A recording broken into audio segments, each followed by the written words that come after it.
Complutense, pues había investigado sobre el mosaico romano que podemos admirar afortunadamente en el Museo de los Orígenes. Y bueno, darle las gracias a Alessandra porque además cuando le mandamos el correo enseguida respondió, y yo creo que es un ejemplo de por un lado, la profesionalidad científica de alguien como ella, que dice mucho a favor de la Universidad Española, al menos de la Facultad de Historia del Arte de la Complutense, y por otro lado de la calidad humana, porque un viernes por la tarde venirse aquí a los Carabancheles y bueno, pues dedicarnos parte de su tiempo es todo un regalo. Muchas gracias.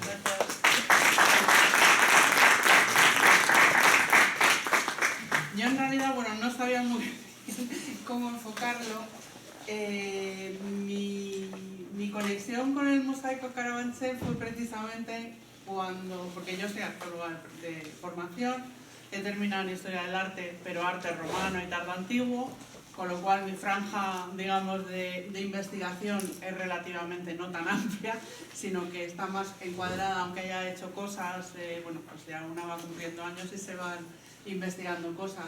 Y yo, pues por distintos avatares de la vida, acabé también contactando con el Madrid de la arqueología, y estando trabajando en la Comunidad de Madrid en Patrimonio, pues me encargaron la declaración BIC de todo lo que era el entorno arqueológico de los Carabancheles allá por 2005.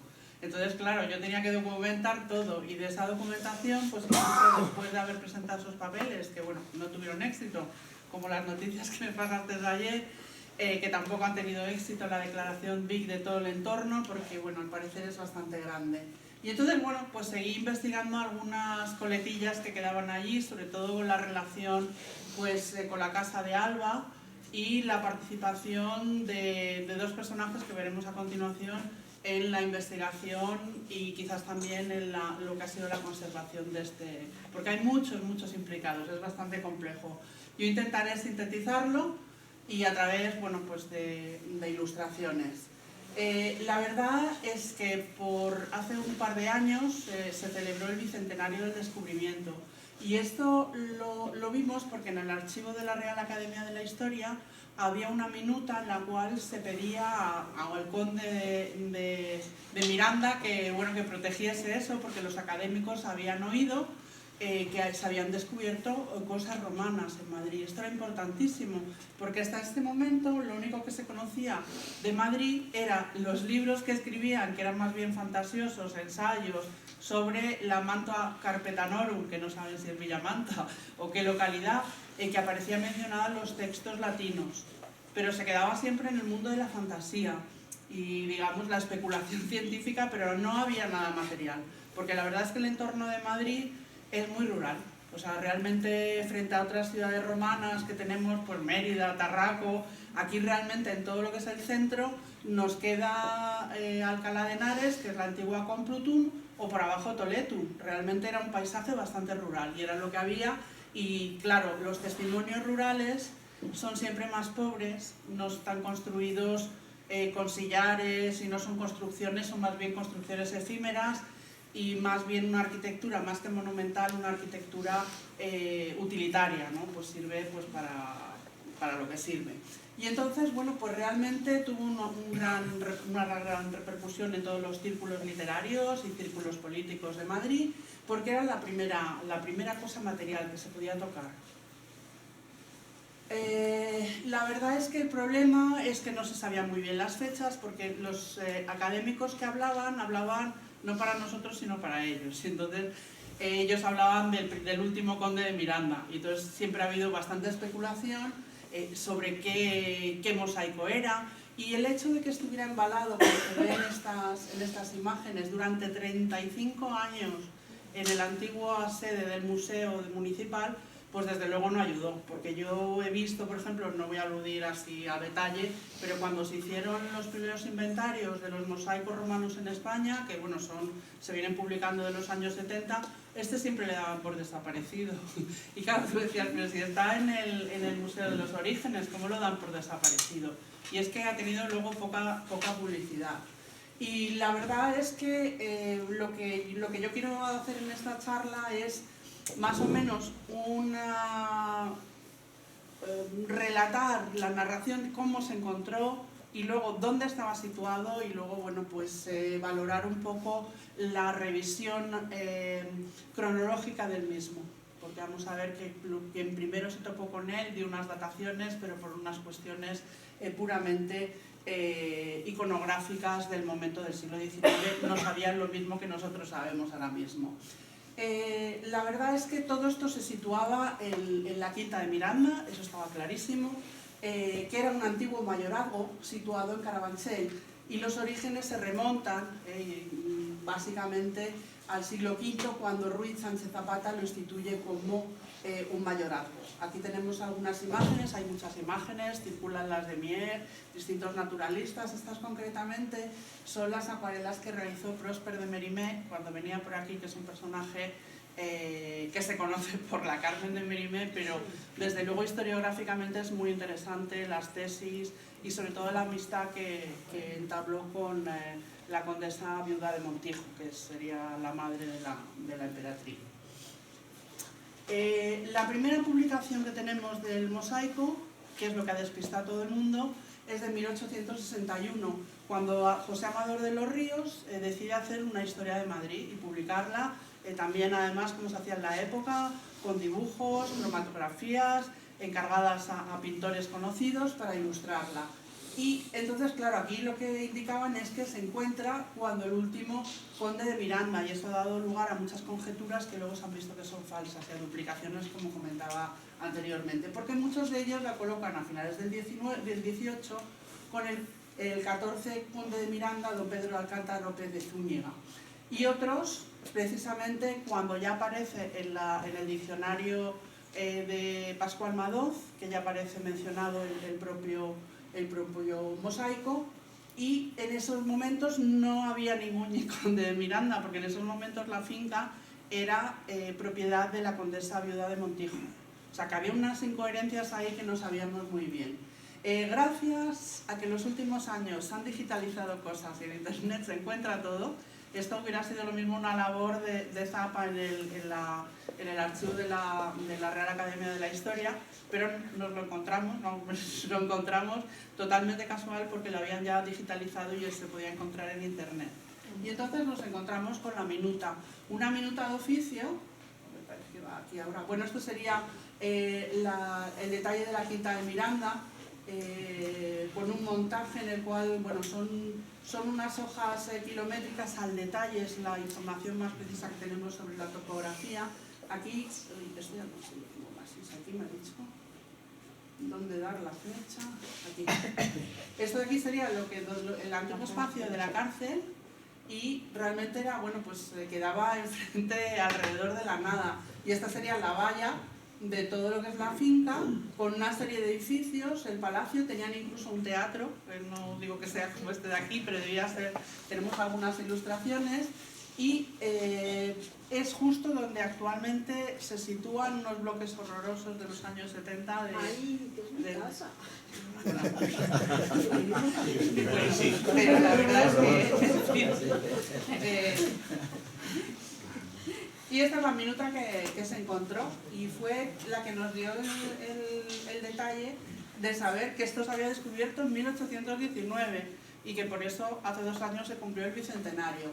Y entonces aquí, bueno, las minutas de oficio son, digamos, el borrador que escribían, porque la carta evidentemente la tendría que haber recibido pero que ahí lo guardan todo en la academia. Y había dos, no sabemos de dónde eran, dos miembros de la Real Academia, Antolín Merino y Francisco Antonio, que en las reuniones dijeron: oye, que han sacado un mosaico, pues vamos a escribir esto. ¿En qué propiedad está? Pues es la propiedad del conde de Miranda. Bueno, pues vamos a escribirle para que proteja.